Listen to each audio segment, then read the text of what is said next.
ओम।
ओम।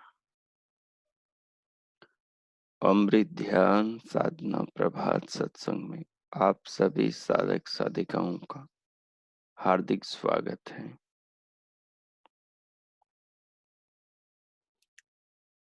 आइए सर्वप्रथम परमपिता परमात्मा के जगत निर्माता जगदीश्वर के जीवन दाता परमेश्वर के आत्मा में बैठे अंतर्यामी ईश्वर के उपकारों का, उसकी कृपाओं का, उसकी करुणा का, उसके स्नेह, उसकी व्यवस्था और उसके नियमों पर थोड़ा ध्यान करें, थोड़ा विचार करें।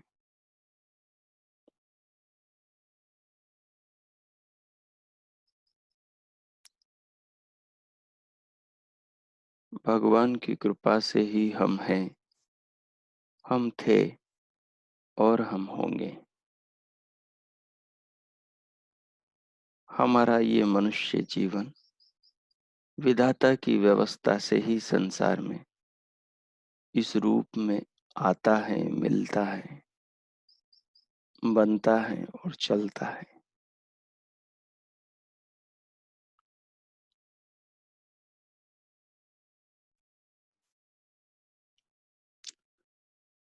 उसके नियमों पर, उसकी व्यवस्था पर ध्यानमय चिंतन करने से भगवान के प्रति कृतज्ञता, समर्पण अहरनिश बढ़ता जाता है।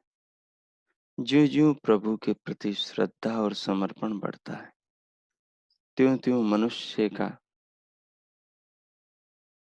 अंतकरण ज्ञान विज्ञान के संस्कारों से, ज्ञान विज्ञान के विचारों से मानो निरंतर भरने लगता है। और जितनी भी जीवन में आने वाली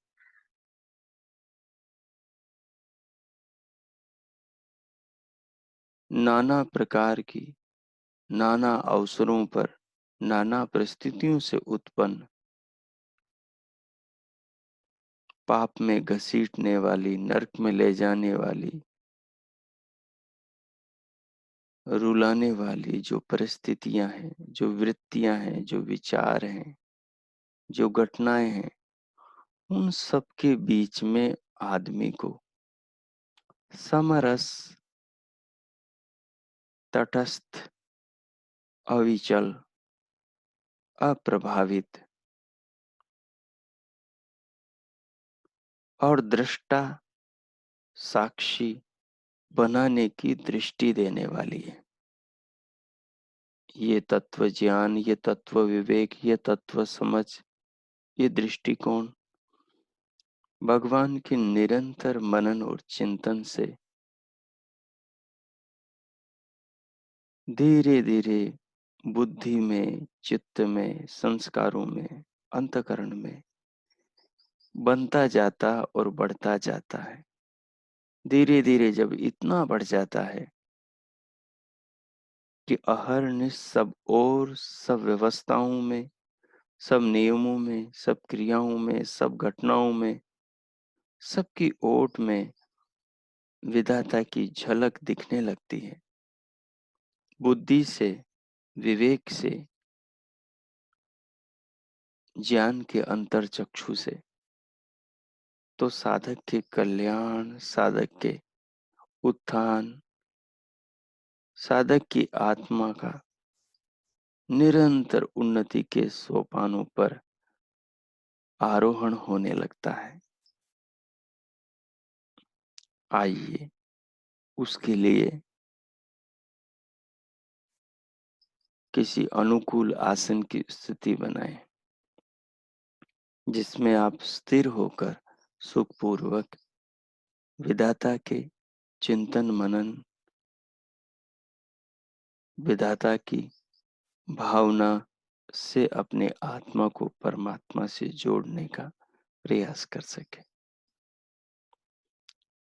जो अनुकूल आलती पालती हो, अनुकूल आसन हो, वो लगा ले।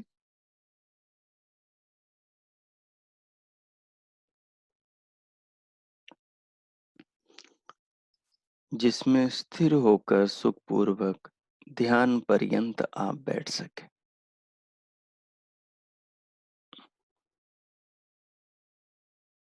आसन लगाकर, आसन में बैठकर सबसे पहले दोनों नेत्रों को बंद कर ले। बंद हैं तो उन्हें बंद ही रहने दे और पलकों पर से दबाव को बिल्कुल हटा ले। उन्हें सहज के होने दे, सहज कर दे। तत्पश्चात दोनों हथेलियों को गोद में रख लें, बाईं के ऊपर दाहिनी। तत्पश्चात कमर, पीठ और गर्दन को सहज रखते हुए सीधा कर लें। रीढ़ में, मेरुदंड में कड़ापन न हो, इसका ध्यान रखें। सहजता हो।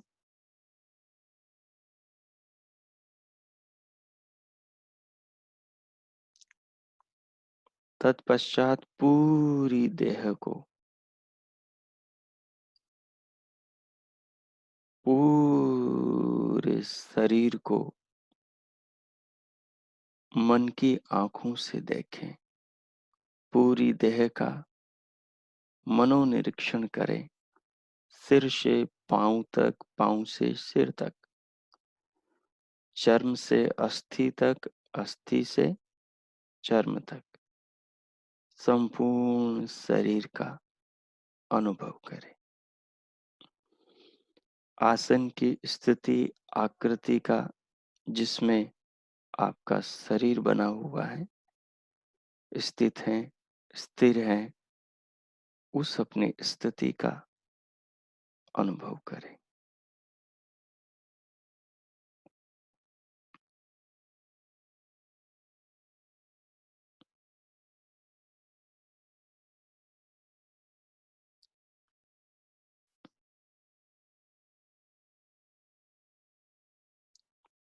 सहज रहते हुए, शांत रहते हुए पूरी देह का निरीक्षण कीजिए। संपूर्ण शरीर को अनुभव कीजिए।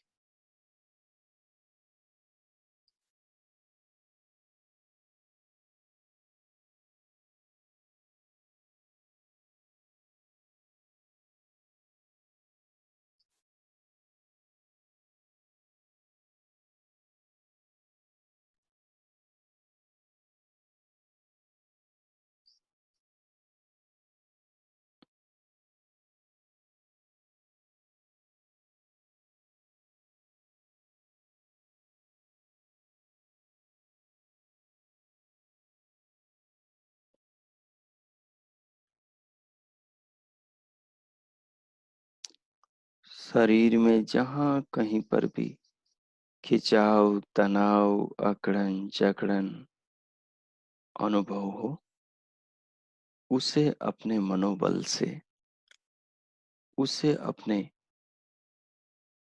मानसिक चिंतन से दूर करें। अर्थात कहीं दबाव है, खिंचाव है, तो उसका कारण वहाँ की मांसपेशियों में आपने प्रयत्न शक्ति से दबाव बना रखा है। तो उस प्रयत्न शक्ति को वहां से हटाएं, वहां की मांसपेशियों को ढीला छोड़ें और उस अंग को पूरी तरह ढीला छोड़ दें, शिथिल कर दें। पूरे मस्तिष्क को, दोनों भौरों को, पूरे ललाट को, पलकों को, दोनों होठों को, गालों को, दंत पंक्तियों को, जिह्वा को, इनको सबको सहज करें। दोनों कंधों को ढीला छोड़ दें, लटकने दें भुजाओं को नीचे। कोहनियों को, कलाइयों को, हथेलियों को, उंगलियों को, अंगूठों को, सबको शिथिल होने दें।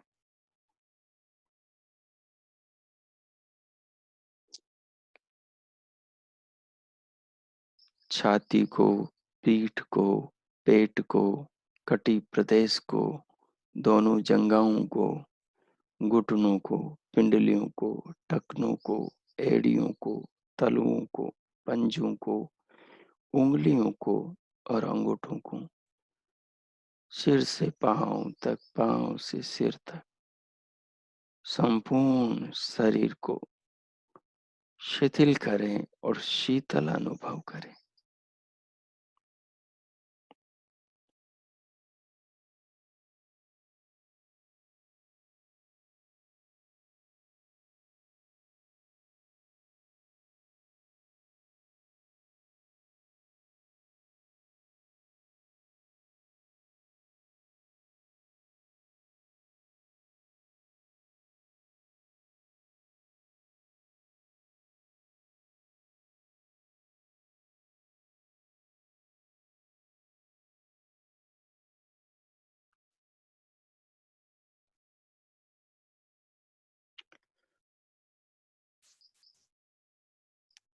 अब धीरे धीरे बाहर से भीतर श्वास लीजिए। बाहर से भीतर श्वास लेते हुए दोनों नथुनों के भीतर की झिल्ली से वायु के स्पर्श को अनुभव कीजिए। बाहर से आने वाले प्राण को अनुभव कीजिए। पूरी देह में अन्नमय कोश, प्राणमय कोश, मनोमय कोश, विज्ञानमय कोश और आनंदमय कोश, इस भाव को भी रखिए और बाहर से धीरे धीरे भीतर श्वास को लेते हुए श्वास से प्रभावित पूरे शरीर को अनुभव कीजिए।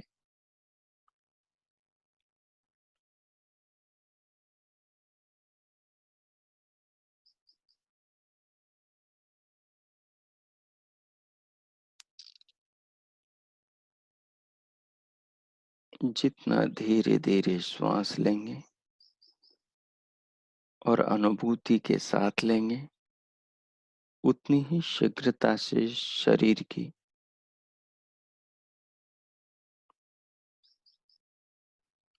स्थिति, आसन की स्थिति और ध्यान के अनुकूल बनेंगी।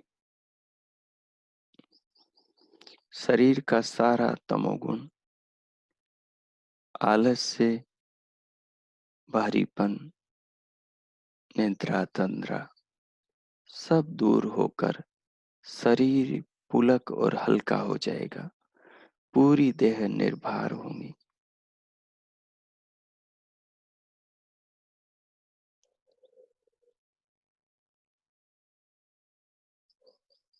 मन का रजोगुण, रजोगुण पर सत्वगुण हावी होगा। रजोगुण का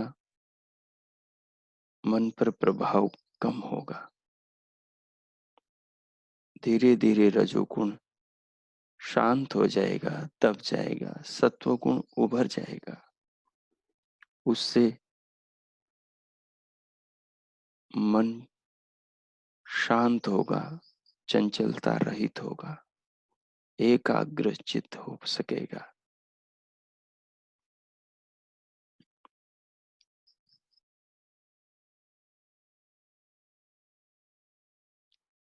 पूरी देह को अनुभव करते हुए अब अपने मन को, अपने ध्यान को हृदय में ले आए। दोनों स्तनों के मध्य, उदर के ऊपर, अंगुष्ठाकार जो गड्ढा है छाती में, वहां पर बीज केंद्र पर मन को स्थिर करें और थोड़ा मन को फैलाएं। जैसे भौंवरा होता है, जो बच्चे घुमाते हैं, उसकी चोंच तो बिल्कुल नुकीली होती है और वो पीछे लकड़ी का धीरे धीरे मोटा होने लगता है। बस ऐसे ही मन को यहाँ फैलाते जाएं। जैसे शांत झील में कोई पानी का कंकड़ डाल दे, तो जहां पानी का कंकड़ डाला वहां से तरंग फैलती है, गोलाकार, वृत्ताकार, और वो फैलती हुई तटों की ओर भागती है। ऐसे अपने मन को हृदय में लगाएं और मानसिक रूप से प्रभु के ओम नाम का जाप आरंभ करें। मन ही मन में आरंभ करें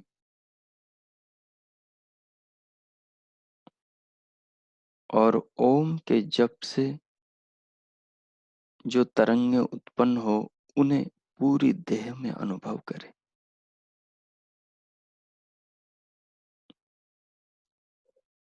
मानसिक जाप, ओम के जाप की आध्यात्मिक तरंगे पूरी देह के अंदर आध्यात्मिक भावों को भर देगी, ईश्वरीय भावों को भर देंगी। ठीक उस झील में गिरे कंकर की भांति और उठती लहरों को तटों की ओर भागते देखे हुए दृश्य को अपने भीतर ले आए। जैसे ही ओम का मानसिक जप आरंभ हो और ये भाव की, प्रभाव की तरंगे हृदय से दौड़कर पूरी देह में फैल जाएं, ऐसा अनुभव करें।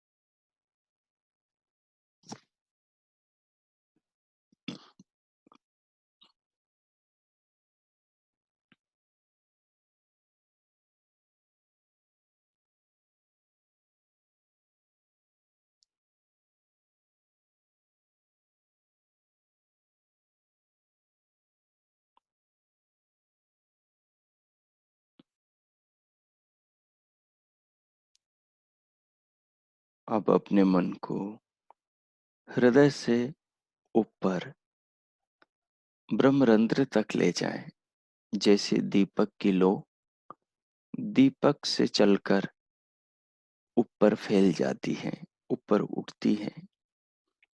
जितना उसका सामर्थ्य हो, मन का सामर्थ्य अनंत है। तो अपने मन को हृदय से मस्तिष्क तक फैला दें, दीपशिखा की तरह। और मन से दोनों श्रोत्रों के भीतर, दोनों कानों के भीतर जो दिव्य श्रोत्र सुनाई दे रहे हैं, उन्हें सुने, अनुभव करें। दोनों कानों के भीतर के आकाश में जो दिव्य श्रोत्र, दिव्य नाद सुनाई दे रही है, उसे महसूस करें, उसे सुने, और भगवान का जाप भी मन में चलता रहे।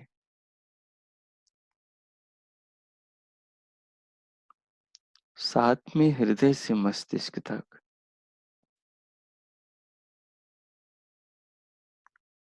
के इस भाग पर अपनी दिव्य दृष्टि भी बनाए रखें। इस भाग को मानो आप दृष्टा के रूप में देखते रहो।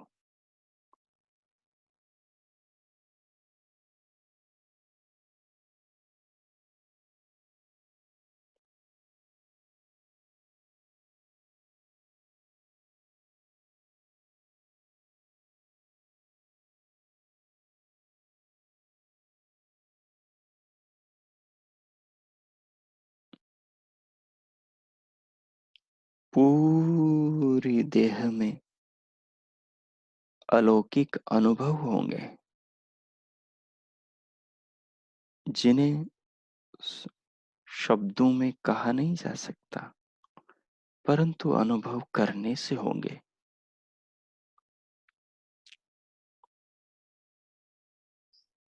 पूरी देह के, केवल बाहर के नहीं, शरीर के एक एक रेशे के, पूरी देह के अंदर बाहर के दृष्टा बनिए, और मन को पूरी देह में रखिए,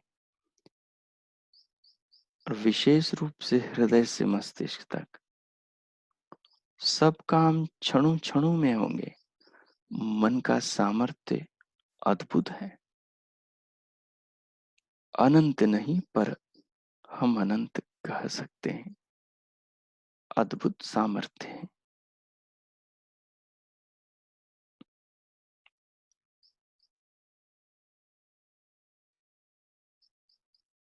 चींटियों की तरह दौड़ते हुए पूरी देह में प्राणों की अनुभूति होगी। पूरे शरीर में अद्भुत वीणा और संगीत के बजने की कानों से नाच सुनाई देंगे।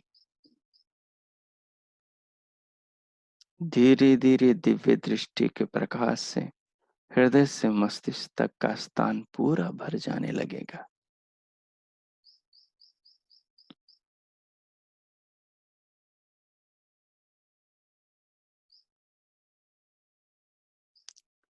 यह सब महिमा प्रभु की है। यह सब लीला व्यवस्था, ये सारा जो अनुभव कर रहे हैं, जो हो रहा है, ये विधाता की व्यवस्था और उसके नियमों से हो रहा है। इसके पीछे उसी के वरद हस्त खड़े हैं। इसके पीछे उसी के नियम व्यवस्था, और उन नियमों और व्यवस्था में विधाता की भावना, हमसे लगाव, हमारे प्रति स्नेह और प्रेम झलक रहा है। उसे महसूस करें।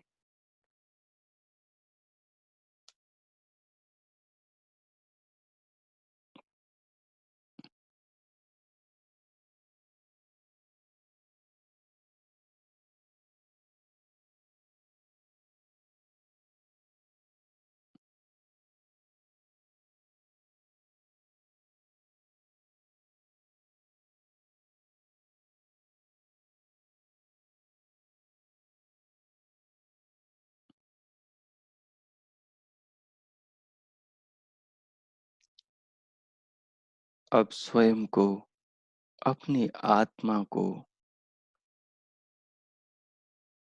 अपने अंतकरण के अंदर प्रभु के नाम के अर्थ भाव में इस प्रकार डुबो दें कि आत्मा को ऐसा लगे कि वो परमात्मा के भावों से सब ओर से भरा हुआ है, तरबतर है, ओतप्रोत है। विधाता के नाम का अभिप्राय सर्वरक्षक है। सब प्रकार से वो हमारी रक्षा कर रहा है।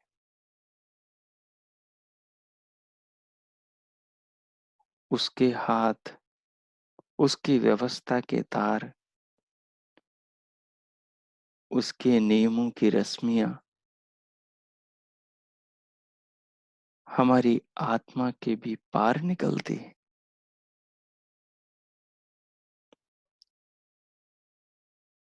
उसका प्रेम बड़ा अद्भुत है। वो हमारी आत्मा में भी अंतर्यामी होकर बोलता है।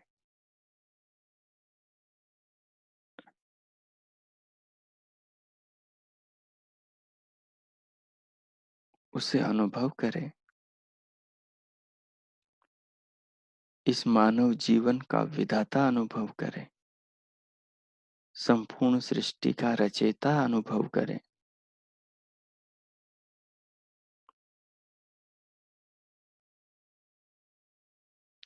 अनंत प्रेम और करुणा का सागर इस रूप में अनुभव करें। वो दया का भंडार है। बचपन में जब छोटे छोटे थे तो मानो उसी की व्यवस्था से हम जीवित थे।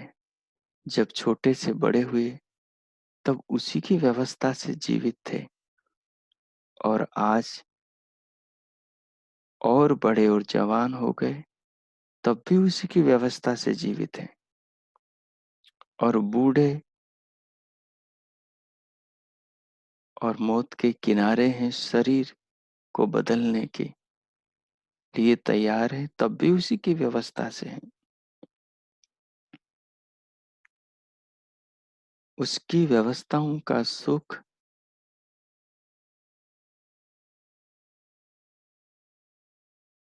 उसके उपकारों की छाया, जन्म से मृत्यु और मृत्यु से जन्म, मुक्ति से पुनर्जन्म, और फिर जन्म जन्मांतरों के बाद पुनर्मुक्ति। सर्वत्र उसकी छाया प्रेम की, अमृत की, वात्सल्य की, करुणा की, दया की, स्नेह की निरंतर बनी रहती है। उस विधाता के महान उपकारों को संपूर्ण सृष्टि में, अपने जीवन में, अपने शरीर के कण कण में अनुभव करो।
इस प्रकार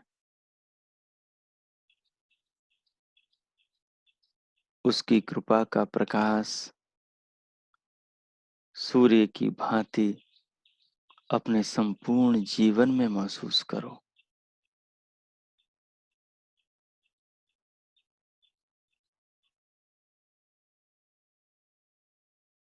सारी सृष्टि की संपूर्ण जीवन की आत्मा वही परमात्मा है। सृष्टि में जितना भी कला कौशल, जितनी भी विचित्रता और जितनी भी अद्भुत व्यवस्था, जितने भी महान नियम काम कर रहे हैं, उन सब के ओट में बैठा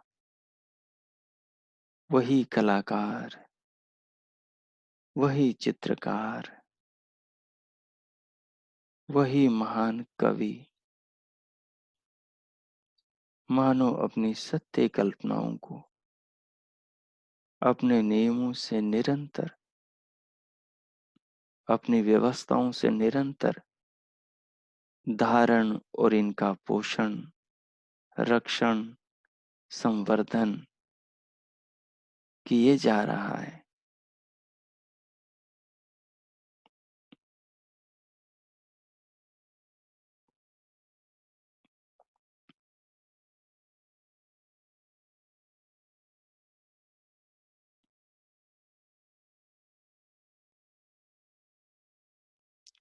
इस प्रकार जीवन में सर्वत्र विधाता के हाथों को व्याप्त समझो। विधाता की व्यवस्था ही उनके हाथ है।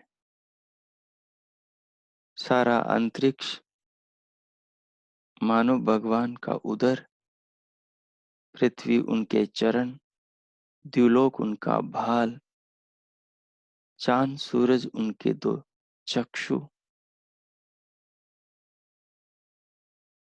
सारी नदियां उनके शरीर की नसनाड़ियां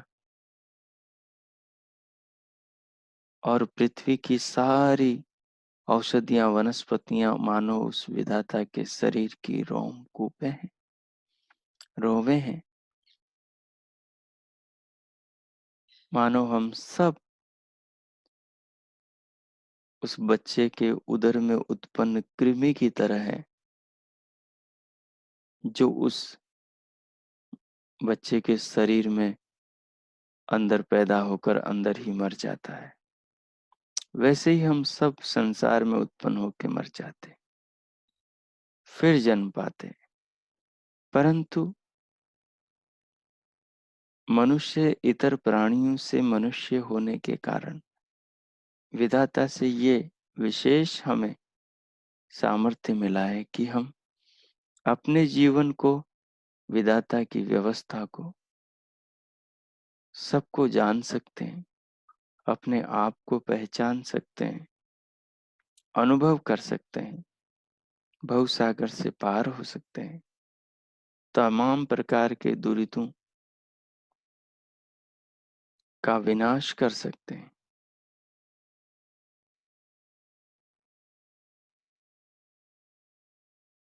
तत्सवितुर दुरितानि परासुव यद भद्रम तन्न आसुव। विधाता के इस संदेश को जीवन में साकार रूप दे सकते हैं। सो आइए अनंत प्रेम, अनंत समर्पण, अनंत श्रद्धा, अनंत कृतज्ञता पूर्वक आत्मा से परमात्मा को प्रणाम करें। उनका धन्यवाद, आभार, अभिनंदन और उनके श्री चरणों में अपनी भावनाओं को अर्पण करें।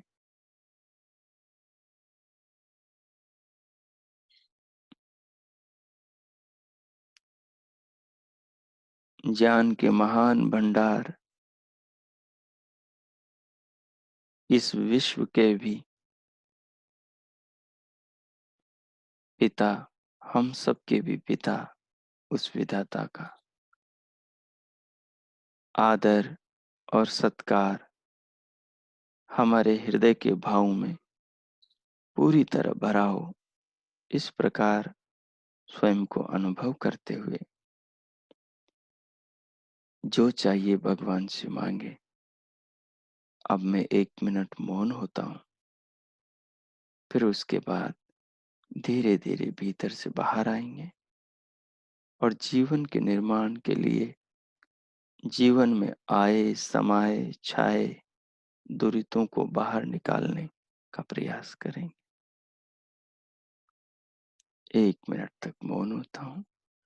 आप व्यक्तिगत रूप से प्रभु से प्रार्थना, भावना, जो संवाद चाहें करें। ओम।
ओम। इन पावन भावों के साथ, भगवान के एहसासों के साथ, ध्यान के अनुभव अनुभूतियों के साथ अब भीतर से धीरे धीरे बाहर आए। अपनी चेतना को, अपनी जागरूकता, जागृति को भीतर से बाहर देह पर लाएं। अंग प्रत्यंगों में सजगता बनाएं और दोनों हाथों की उंगलियों में सूक्ष्म गति हलचल आरंभ करें। फिर दोनों हथेलियों को ऊपर उठाकर परस्पर उनमें घर्षण करें। घर्षण करते हुए उष्ण हथेलियों से पूरे मुखमंडल का स्पर्श करें।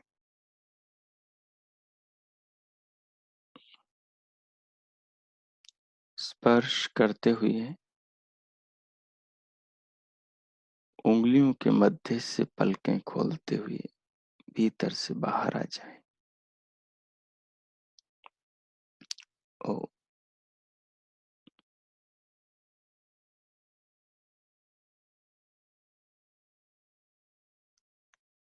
अब थोड़ी चर्चा में आपका स्वागत है। हम न्याय दर्शनकार महान महर्षि भगवान गौतम और भगवान वात्सायन के द्वारा मनुष्य जीवन में छाए त्रिदोषों के निवारण का चिंतन कर रहे हैं। हमारा चिंतन चल रहा है राग से उत्पन्न विकारों के ऊपर। अब तक हमने राग पक्ष के काम, मत्सर, स्पृहा और तृष्णा पर विचार किया। तृष्णा का एक अंश शेष रह गया, उस पे और लोभ पर आज विचार करेंगे जितना हो सकेगा। देखिए,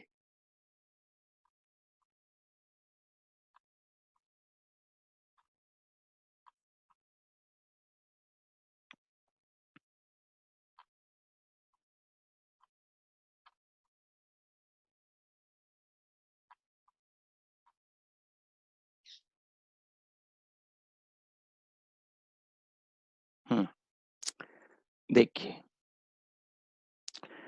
कल हमने तृष्णा के व्यापक स्वरूप को देखा। जीवन की विविधताओं में, उतार चढ़ावों में, जीवन के नाना रूपों में किस प्रकार से तृष्णा व्यापक है, फैली हुई है, छोटी मोटी सब घटनाओं में, और मनुष्य को दरिद्र बनाए हुए है। सब कुछ होते हुए भी उसके जीवन को उसके लक्ष्य से हटाकर क्षुद्र, परिवर्तनशील, नाशवान वस्तुओं में उलझाए हुए हैं।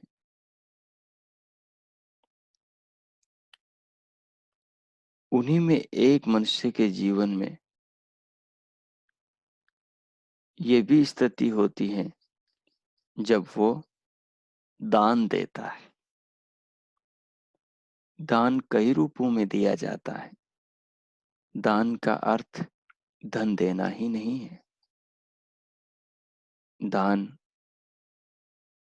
विद्या का भी होता है। दान श्रम का, परिश्रम का, सहयोग का, हाथ बटाने रूप में भी होता है। दान वस्त्रों का, अपनी योग्यता का, लोक कल्याण में प्रयोग करना भी होता है। तो दान के नाना रूप हैं, परंतु यहाँ हम जो दान धन रूप में दिया जाता है उस बिंदु पर विचार करेंगे। तो देखिए, शुभ कर्मों में सामर्थ्य होते हुए भी दान न करना रूप कृपणता भी तृष्णा कहलाती है।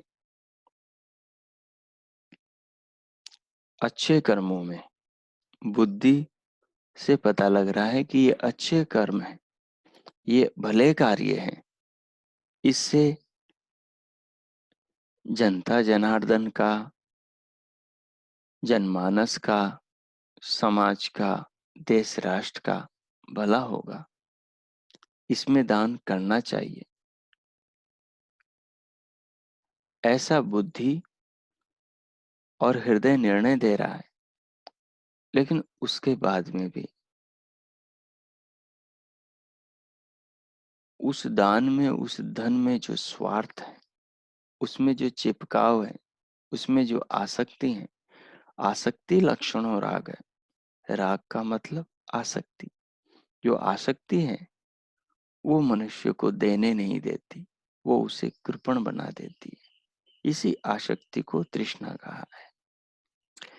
देखिए, दान में दिया जाने वाला धन, उस धन को ईश्वर का मानकर लोकहित में जब त्याग भाव से दिया जाता है तो वह शुद्ध पुण्य का फल देने वाला होता है।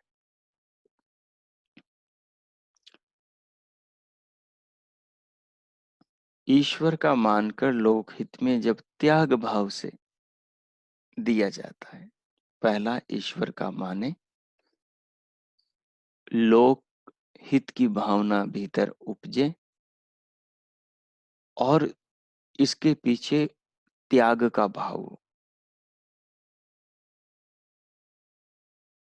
तेन त्यक्तेन भुंजीता, विधाता ने सब कुछ त्याग पूर्वक दिया है तो कुछ हम भी त्याग पूर्वक दें।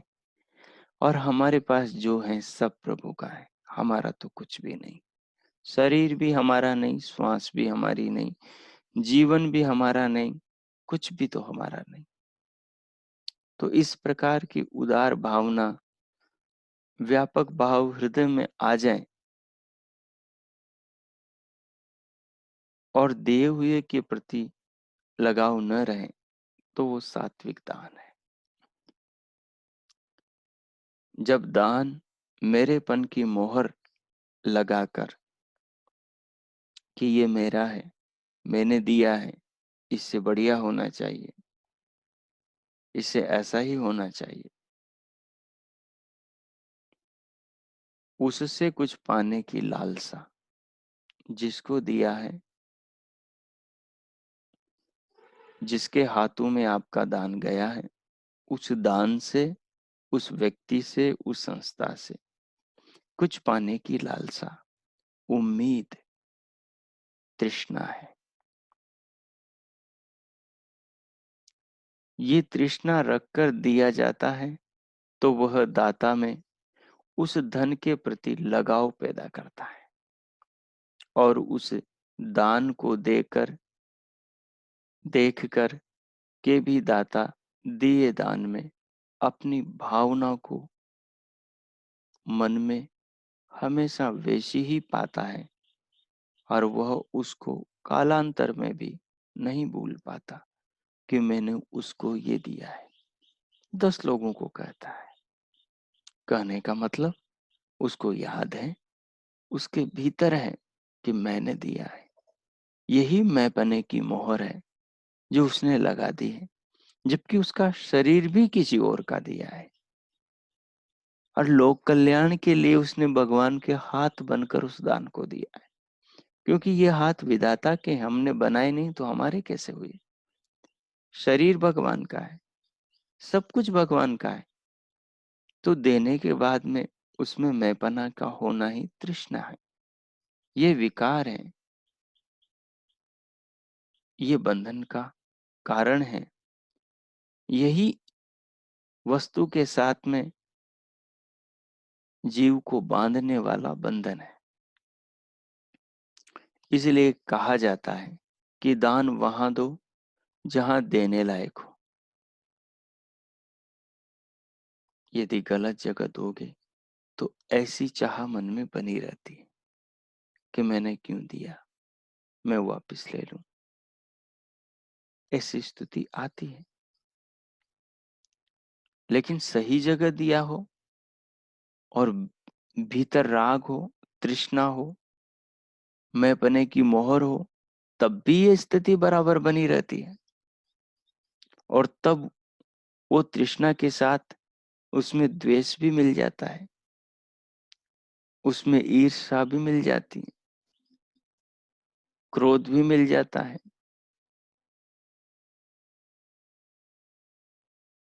कभी मोह भी उभर आता है। तो मनुष्य के अंतःकरण को ये तृष्णा दलदल कीचड़ बना देती है, सड़ान पैदा कर देती है। इसलिए कहा जाता है कि दान दे रहे हो तो फिर वहां दो। यदि आपकी स्थिति इतनी कमजोर है तो आप वहां दो जहां देने लायक जगह हो और देकर आपको विश्वास हो कि यहाँ आपका दान का सदुपयोग होगा। और आपने दे भी दिया लेकिन फिर भी आप कमजोर हैं भीतर से, तो फिर वहां क्या करें? तो वहां पर कुछ भाव भीतर लेकर आए, दो कर्तव्य और त्याग भाव से, ताकि उससे चिपकाव आसक्ति न रह सके। आसक्ति को हटाने के लिए वस्तु मात्र को ईश्वर की संपदा माने। मन में ऐसा भाव स्थिर होना चाहिए, तभी दिए में आसक्ति हट पाएगी, नहीं तो बनी रहेगी और यही बंधन का रूप होगी। इसलिए देने में ऐसी कला विकसित करो अपने मन, अपने जीवन में, जिससे आप धन में, दान में, लोभ में, स्वयं में मन को लिप्त अनुभव न करें। देने में ऐसी कला विकसित करें स्वयं के अंदर, जिससे आप धन में, दान में स्वयं को, मन को लिप्त अनुभव न करें। दिया हुआ आपके हाथ से जाकर भी आपके मन में बैठा न रहे और प्रसन्न रह सकें आप जिससे। और यह भाव और स्थिति आपकी तभी बन सकती है जब आप सब संसार के साथ अपने शरीर और सामर्थ्य को भी ईश्वर का विवेक बुद्धि से मानते, जानते और हृदय से स्वयं में अनुभव भी करते हुए देंगे, दे रहे होंगे तब। तो ये जो तीन चीजें हैं कि सब ईश्वर का है, मेरा शरीर भी, मेरे पास जो कुछ है वह भी। आदमी मर गया, सब कुछ उसका यहीं छूटा रह गया, जहां का वहां रह गया। जीवन भर उसने जो महत्वपूर्ण समय उस अर्थार्जन में लगाया, जो समय उसको अपनी आत्मा के उद्धार और कल्याण के लिए मिला था, वो सारा समय व्यर्थ गया। वो सब माटी माटी में ही रह गई। उसके कितना काम आया? तो जीवन को विवेक की आंख से देखो, और विवेक बुद्धि जिसको ठीक कहे उसको मानो और वैसे उसको जीने की हिम्मत करो। आदमी जानता तो है, लेकिन वैसा जीवन में जीने की हिम्मत नहीं कर पाता। तो ये करो।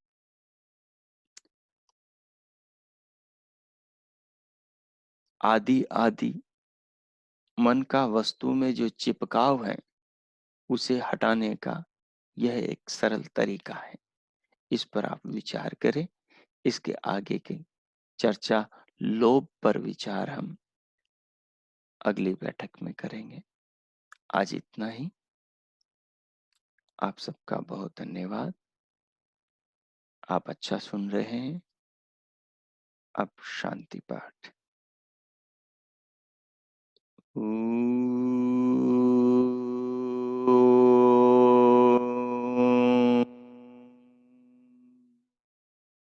द्यौः शान्तिरन्तरिक्षं शान्तिः, पृथिवी शान्तिरापः शान्तिरोषधयः शान्तिः, वनस्पतयः शान्तिर्विश्वे देवा शान्ति ब्रह्म शान्तिः, सर्वं शान्तिः शान्तिरेव शान्तिः, सामा शान्तिरेधि। ॐ शान्तिः शान्तिः शान्तिः। ओम। आप सभी का दिन शुभ हो। नव दिवस की सबके लिए बहुत मंगल कामनाएं। परमात्मा सबका मंगल करे। स्वस्ति इति ओम। सम।